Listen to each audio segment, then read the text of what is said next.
Gary Glass, director of the American Homebrewers Association, joins me this week to discuss hops, GABF, the ProAm Competition, and much more. This is BeerSmith Podcast number 134.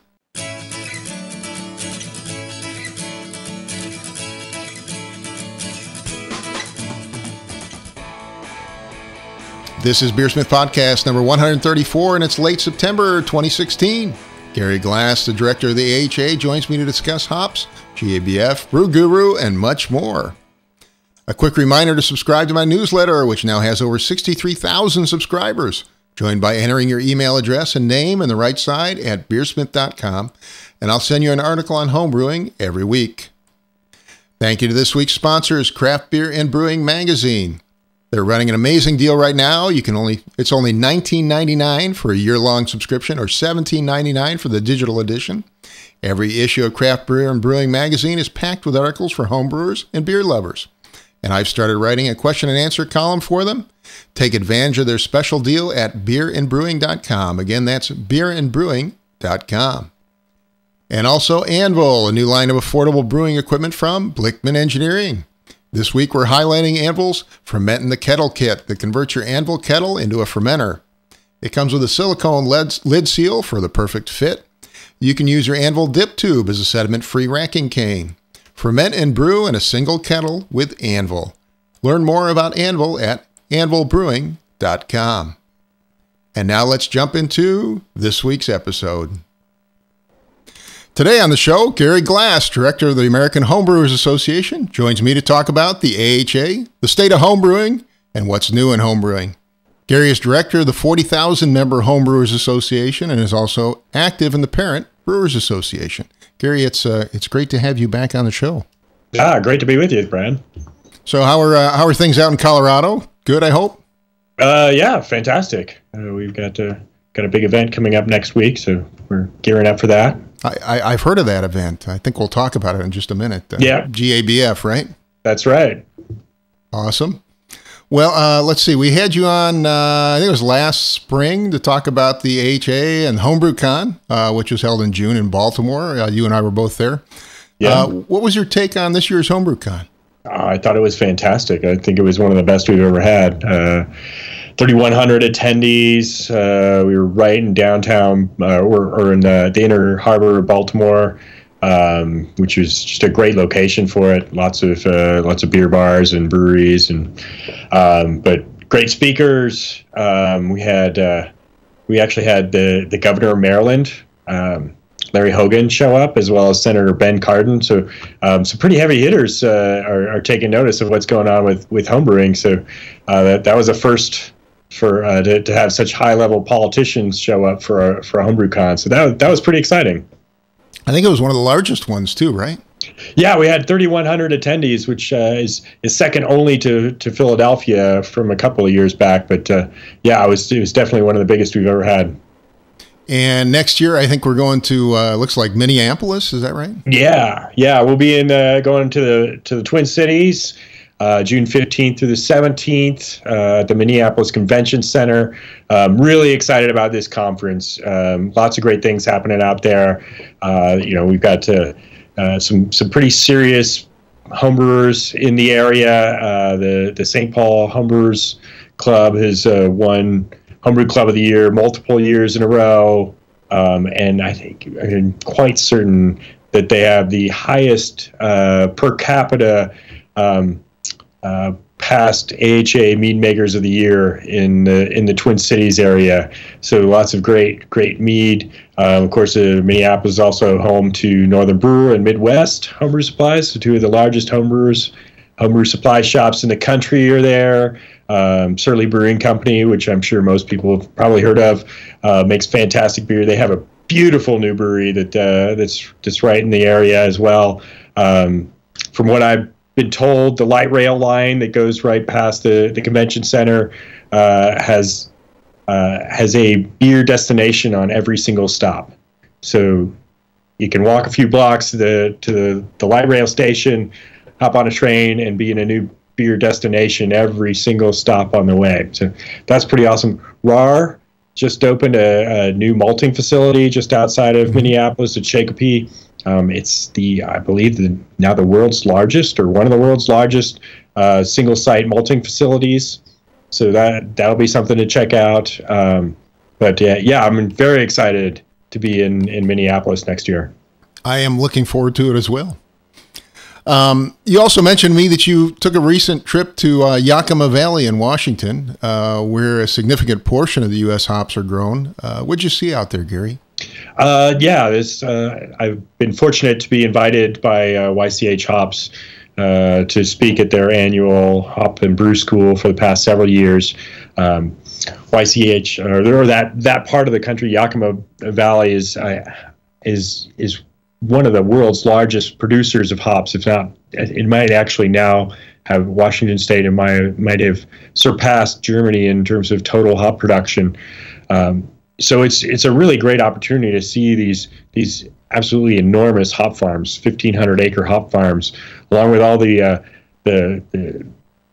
picking equipment, the processing equipment for baling and pelletizing, making hop extract. It's a really fascinating opportunity to see hops basically from the ground up. Definitely have developed a whole new appreciation for my personal favorite ingredient in beer. It's the hop processing has advanced pretty dramatically in the last few years, hasn't it? Yeah. I mean, seeing the pelletizing facilities and packing lines for the homebrew products, where they're nitrogen flushing all these hops. It's in barrier packaging. It's great to see that the hops destined for homebrewers are being treated so well. And this year, YCH just introduced a new processing facility, I guess, processing machine. They have this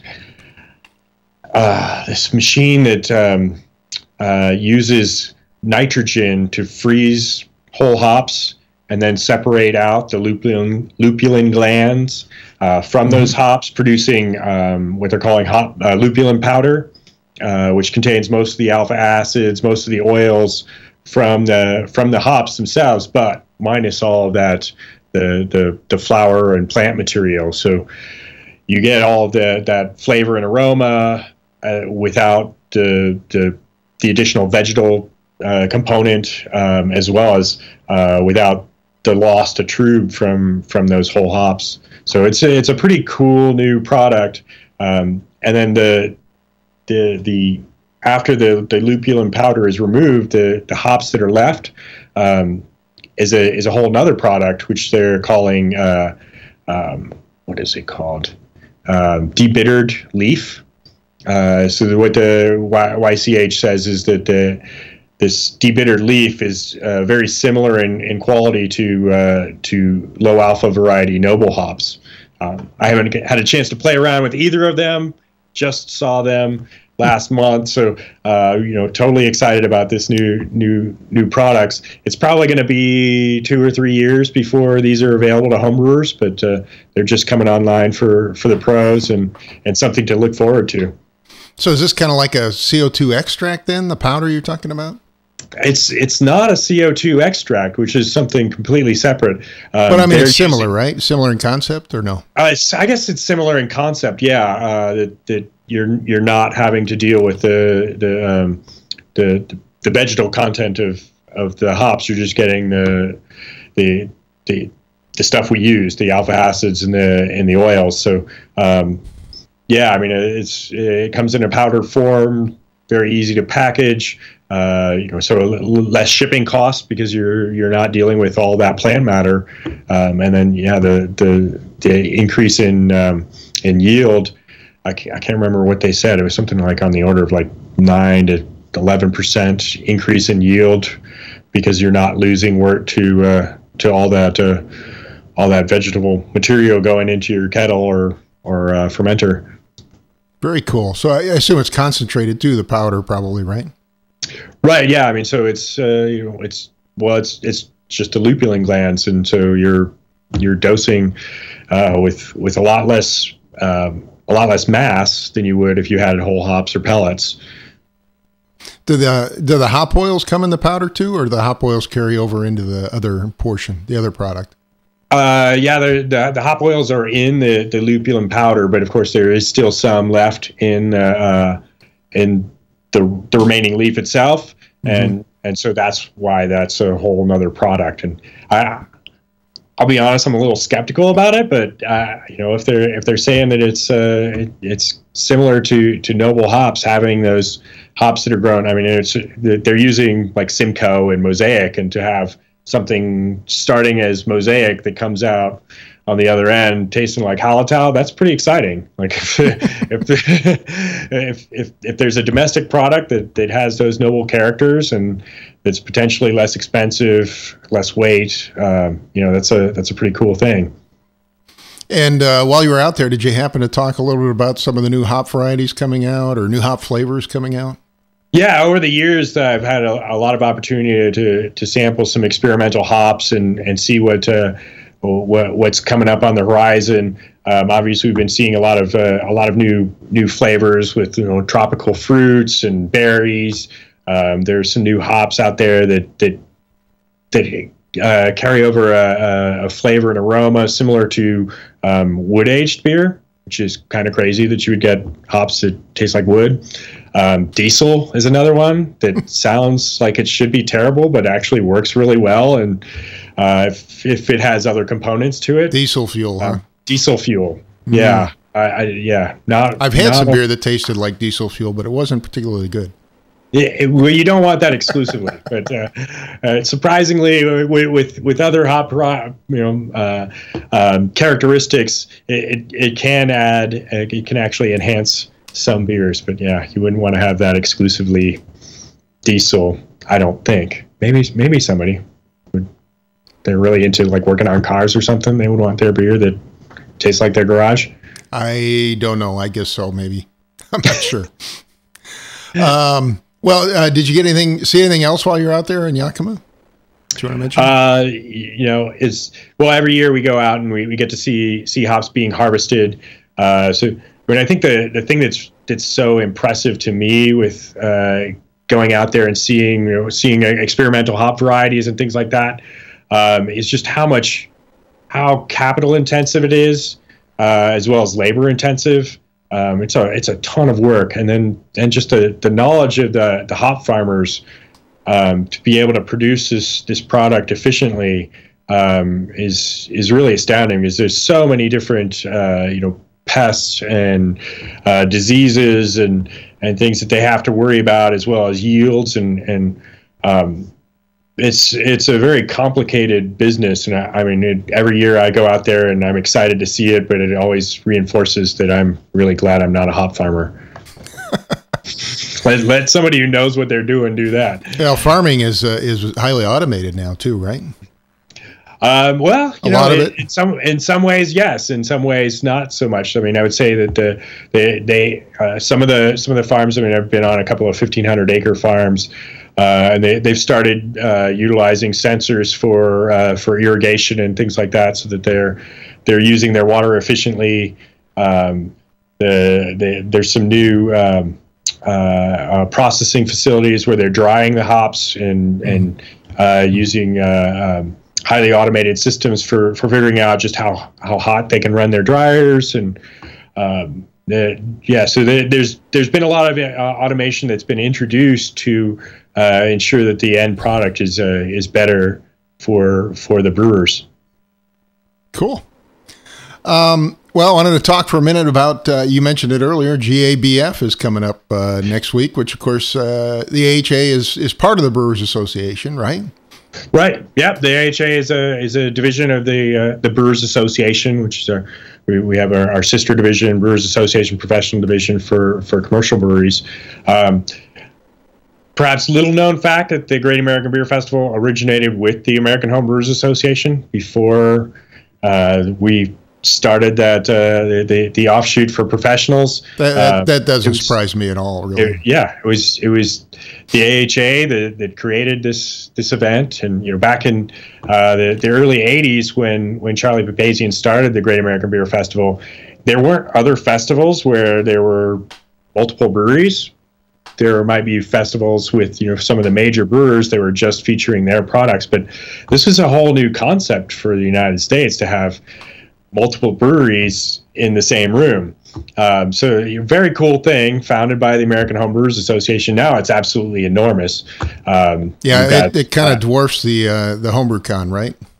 How many people come to GABF on an average year? 60,000 across 4 sessions. 60,000.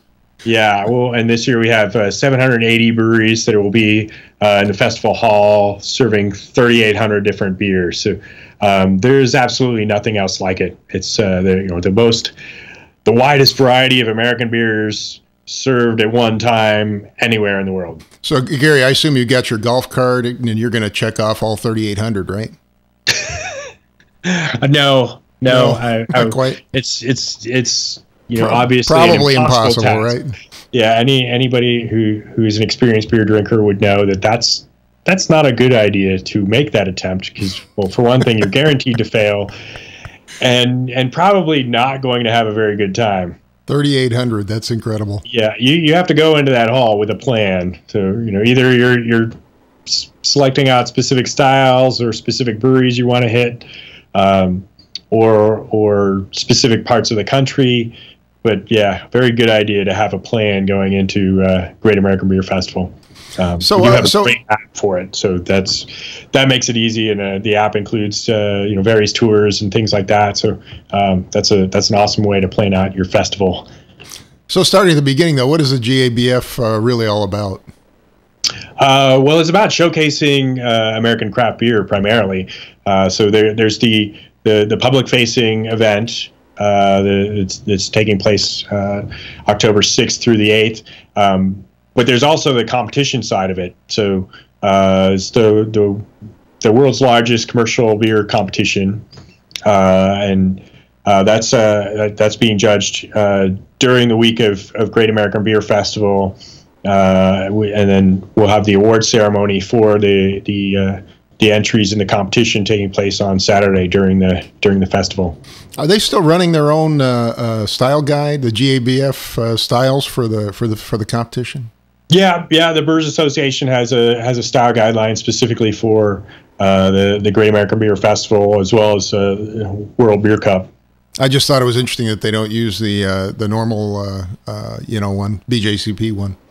Well, it's the style guideline is a little different. There are a whole lot more categories in the Brewers Association guidelines than there are in the BJCP guidelines.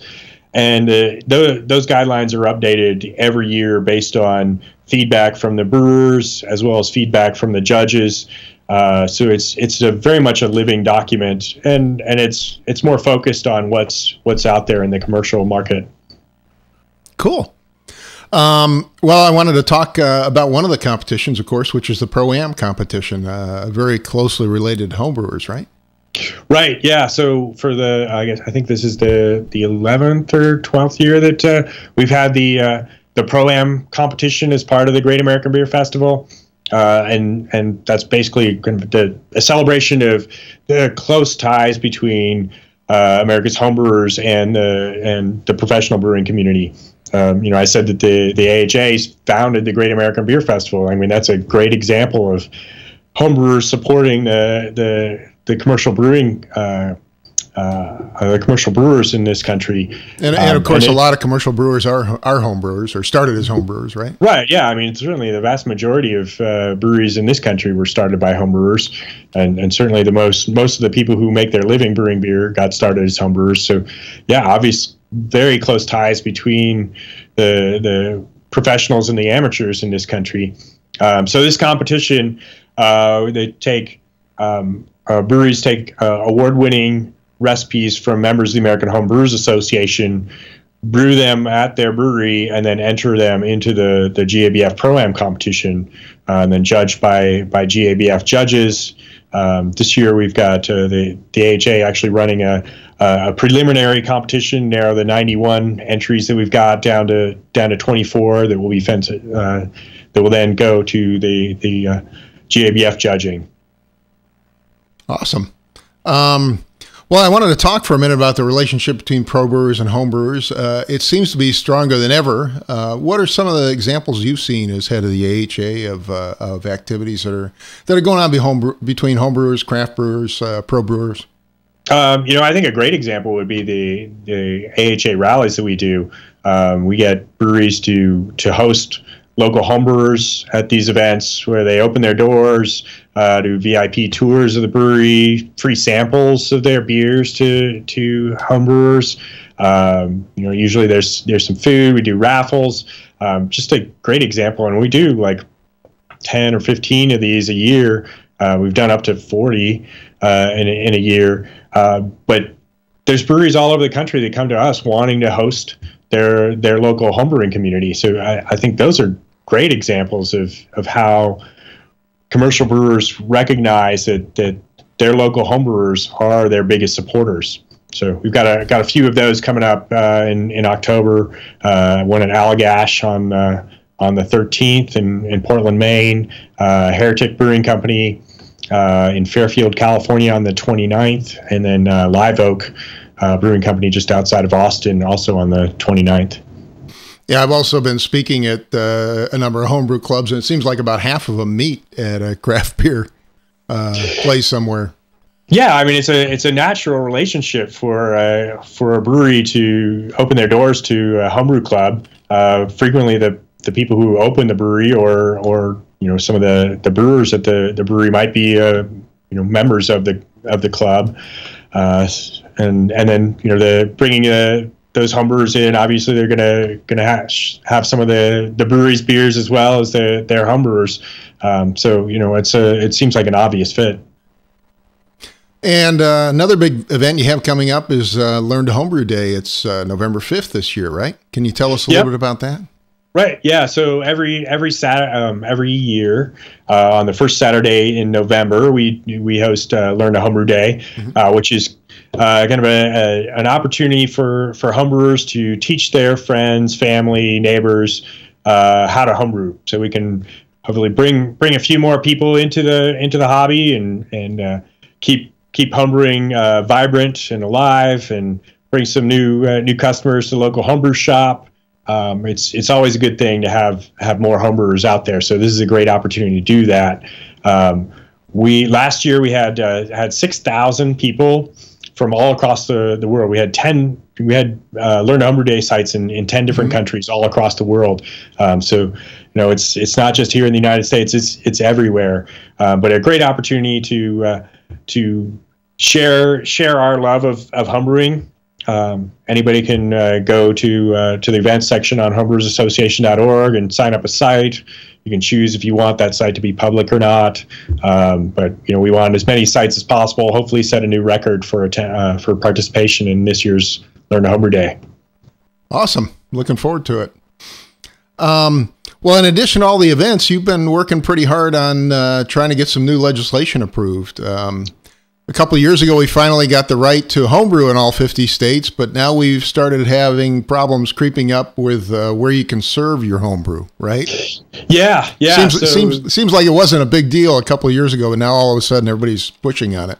Yeah. Well, 2013, we finally got Alabama and Mississippi legalized, so that homebrewing is now legal in all 50 states.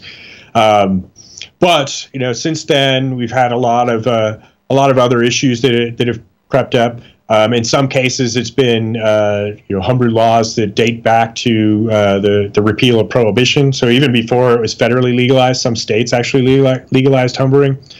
But back in those days, there were no homebrew clubs and homebrew competitions, and so generally those older laws tend to be more focused just on allowing people to make beer at home rather than being able to transport it and serve it at homebrew club meetings. So it's that transportation and limitations on where you can serve homebrew that we've been dealing with. So I think we've had legislation over the past several years in 16 different states.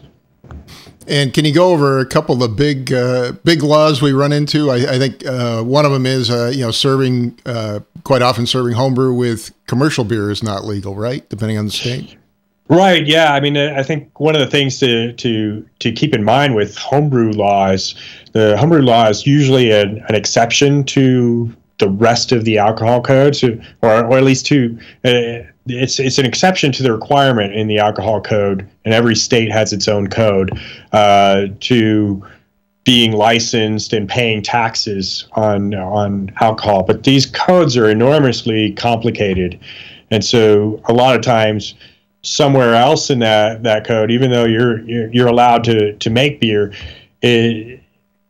the code surrounding what can be done on licensed premises may prohibit bringing in outside alcohol, and particularly bringing in alcohol that cannot be sold or taxed. So that's kind of one of the areas where things get a little sticky with homebrewing, is trying to navigate everything else that's in those alcohol codes. And so what we've seen recently is homebrew laws, around transportation, or in some cases, homebrewers being invited to serve beer at home or at beer festivals. Serving homebrew to the public in most states is actually illegal.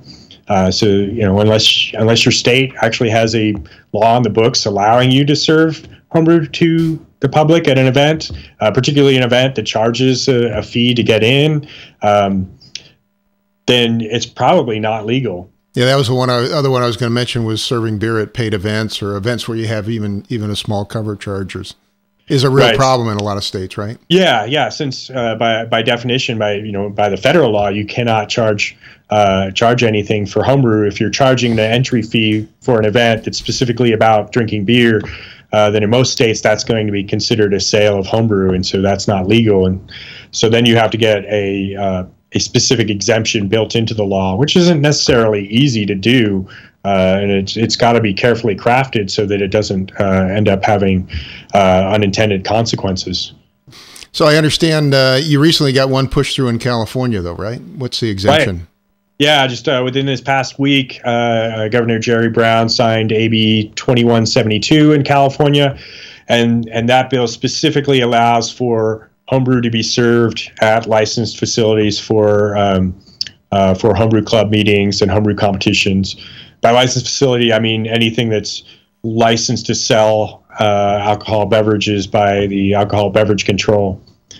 So this bill kind of originated a few years back when another bill was passed in California that got Alcohol Beverage Control more interested in what was going on with homebrewers. And so they looked at the law and then published this FAQ that basically spelled out, like, hey, you can't bring homebrew onto licensed facilities. So just about every homebrew club in the state had been meeting at a local brew pub or restaurant or something along those lines, and ABC was saying that that's no longer legal, or it wasn't legal under the law as they were interpreting it. So it took a few years, but finally got that bill passed.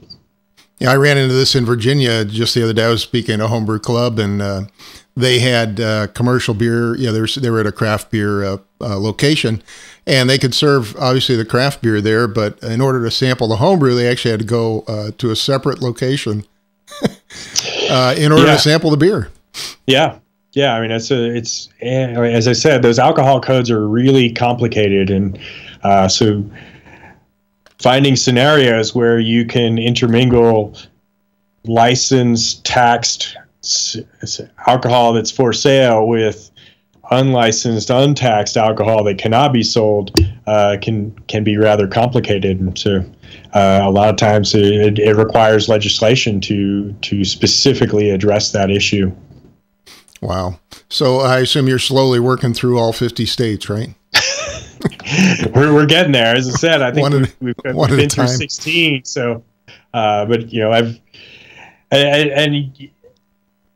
because those alcohol codes are so complicated, a lot of times when you have a change in leadership at the state alcohol regulatory agency, a different regulator might interpret the law differently than a predecessor. And so you can have a situation where, like in California, where previously nobody had seemed to think that it was illegal to have homebrew at licensed premises, another interpretation comes up later on saying yes, it is illegal. So then you have to address that as those changes in interpretation come up.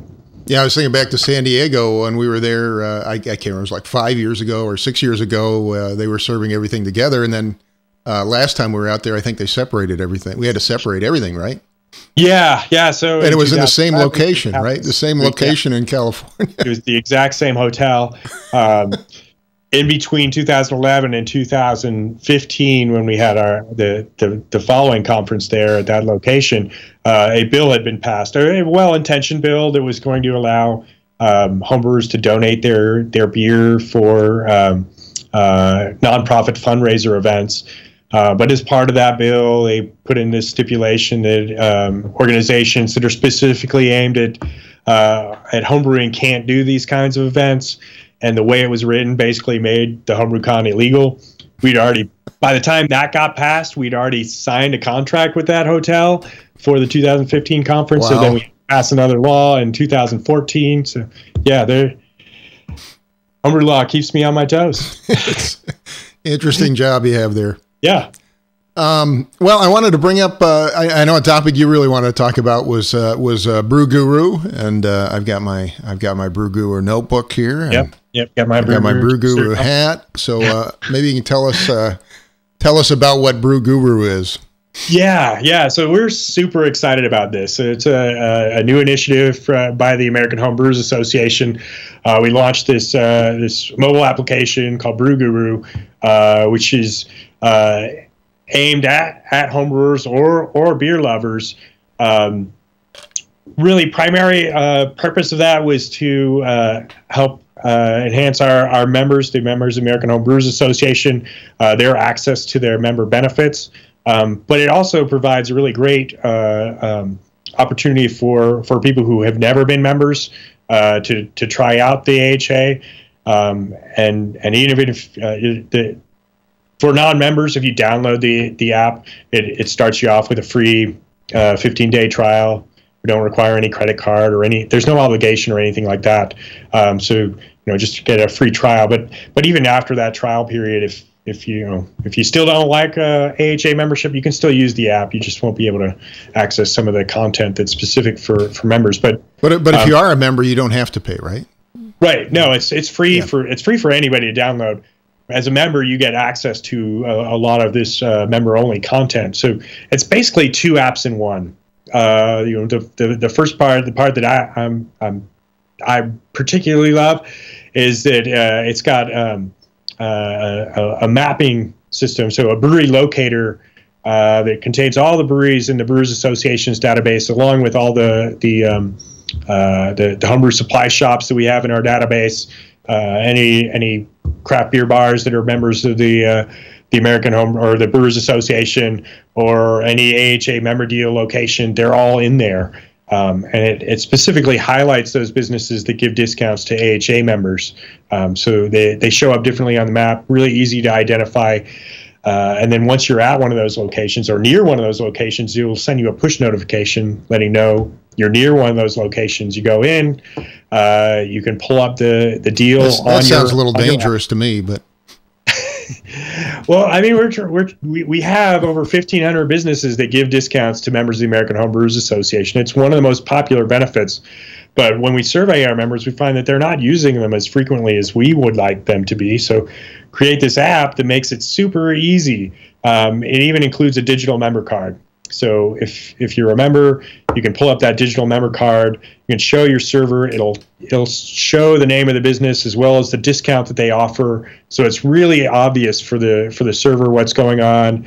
It makes it super easy. You get the push notification. So you may have forgotten that this place gives you a discount. So we won't let you forget, and we'll force you to save money if you have this app. I appreciate that.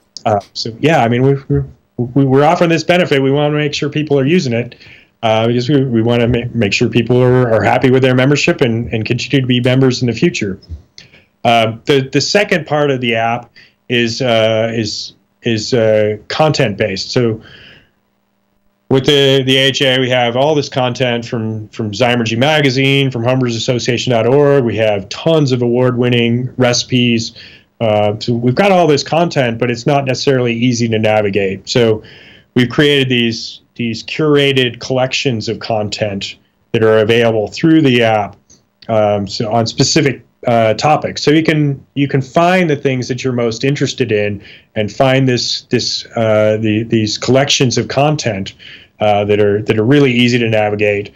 And so you've got all this content that you can peruse while you're waiting for your beer to be delivered at that member deals location. Yeah, so if I'm sitting in a meeting at work or something, I can open up, I'm looking at one here, Secret to Growing Hops, for example, and browse that instead of, listening to the drone talk, right? Right, exactly. I mean, it's a great way to kill time while working.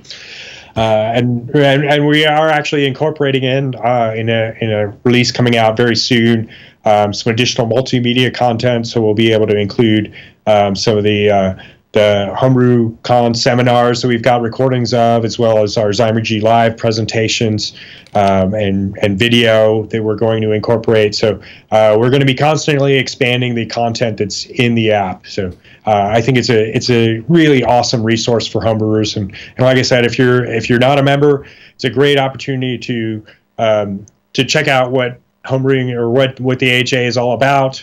No obligation to buy a membership. I think you probably want to once you see that you can save more money than you spend on your membership fee.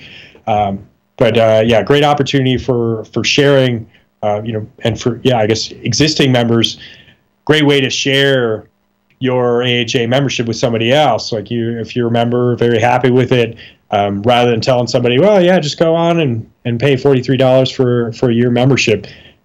Download the app. You can try it out for yourself and figure out that it really is worth that membership fee.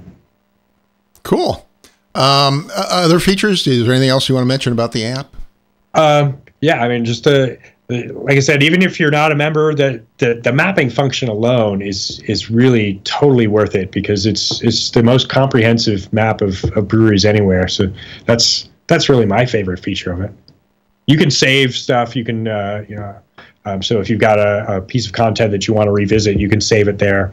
You can with a new version that's coming out here shortly, you'll be able to share when you've used a member deal via Facebook or social media or email. So there's new features that we're going to be adding to the app in coming months. Cool. And that comes with your AHA membership, of course. And the app name again is Brew Guru. Brew, B-R-E-W, Guru, G-U-R-U. And I think it's on the, let's see, it looks like it's on iTunes as well as Android, right? Yep. So on the iTunes store or the Google Play store, you can find it. Gary, I wanted to give you a minute to talk about the AHA and what else you get with your AHA membership. We talked about the Brew Guru app here, but some of the other things, some of the other good reasons to join the AHA if you're a home brewer. Right. So the American Homebrewers Association, we have 46,000 members. Actually, not just in the United States. We've got a growing membership worldwide. But our number one benefit, the one that our members love the most, is Zymergy magazine, which we publish 6 times a year. And also, your membership comes with a digital version of the magazine, so you can access it either via Zymergy app or by our eZymergy online magazine. We have a digital-only membership option too. In addition to that, I mentioned the member deals, which is a great benefit. You can actually save more money than you pay for the membership. So that's pretty awesome. We put on the Homebrew Con, which we talked about. That's exclusive to AHA members. We also put on the National Homebrew Competition, which is the world's largest beer competition, nearly 8,000 entries this year. And then we do a lot to support the homebrewing community. We have our website, homebrewersassociation.org, with tons of content for homebrewers. Right there, yeah. Yep. And we do our legislative activism. We do a lot to promote homebrewing to the media. So we get hundreds of stories published across the country on homebrewing to help promote the hobby. So, your member dollars go towards an organization. We're a nonprofit organization. that really helps support and helps to grow and strengthen the hobby of homebrewing. Awesome. Well, Gary, is there anything else you wanted to mention?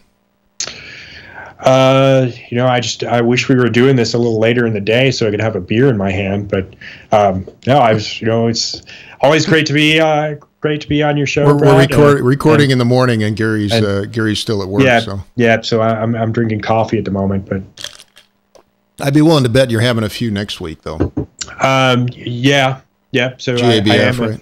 I'm a GABF judge as well, so I get to sample a whole lot of beer over the course of next week's event. Awesome. I cut you off though, so you had some more things I think you want to say. Everybody out there is convinced that they have to download Brew Guru and wants to join the American Homebrewers Association. Then you succeeded, huh? Yeah. Yep.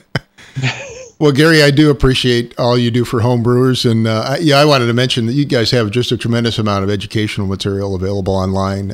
Great resource for anybody getting into homebrewing. I certainly want to mention that. Yeah. Well, and I appreciate that, and I would want to say, I think I've got the best job in the world. Because my job is to support homebrewers who, as far as I'm concerned, are the best people on earth, and if you're a homebrewer and you know other homebrewers, that's true. So it's my privilege to be able to come to work every day and help support the homebrewing community. And Gary, it's great to have you on the show. Thank you again for being here. Oh, thank you so much. I really appreciate it. So again, my guest today was Gary Glass. He's the director of the American Homebrewers Association. Gary leads the 40,000 plus member national organization representing all U.S. homebrewers. Gary, thanks again. Yeah, thank you so much. Well, a big thank you to Gary Glass for joining me this week. Thanks also to Craft Beer and Brewing Magazine. This month features hoppy and mixed fermentation lagers. Take advantage of their fantastic sale and get 1 year of this fantastic magazine for only $19.99 from beerandbrewing.com. Again, that's beerandbrewing.com. And also Anvil, an amazing line of affordable brewing equipment from Blickman Engineering. Get their Ferment in the Kettle kit that lets your Anvil kettle be used as a fermenter. You can see the full line of Anvil equipment at anvilbrewing.com. Again, that's anvilbrewing.com. And finally, a reminder to join the BeerSmith newsletter. Enter your email address and name in the right sidebar at beersmith.com, and you'll get a high-quality article on homebrewing sent to you every single week. Thank you for listening, and I hope you have a great brewing week.